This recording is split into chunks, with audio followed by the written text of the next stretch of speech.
we'll guide you through how to use the Claude AI tool.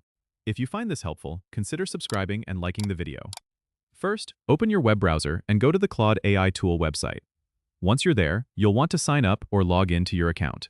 If you don't have an account yet, click on the Sign Up button, usually located at the top right corner of the page. Fill in your details and create a secure password.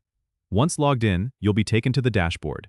Here, you can start a new project by clicking on the Project button. Then click the New Project. Give your project a name and choose the type of AI model you want to work with from the drop-down menu. Claude AI offers various models depending on your needs, such as natural language processing or image recognition.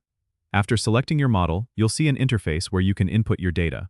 You can either upload a dataset if you have one, or use the sample datasets provided by Claude AI.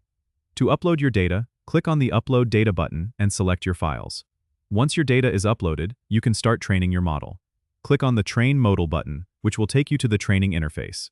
Here, you can adjust parameters like learning rate and batch size to optimize your model's performance. Don't worry, if you're not sure what settings to use, Claude AI provides default values that work well for most projects. After setting your parameters, click on the Start Training button. The tool will begin processing your data and training the model. This can take some time depending on the size of your dataset and model complexity. Once training is complete, you can test your model using the Test Model feature. This allows you to input sample data and see how well your model performs. If you're satisfied with the results, you can deploy your model by clicking on the Deploy button. This will make your model available for use in real-world applications. And there you have it. You've successfully used the Claude AI tool to create and deploy an AI model.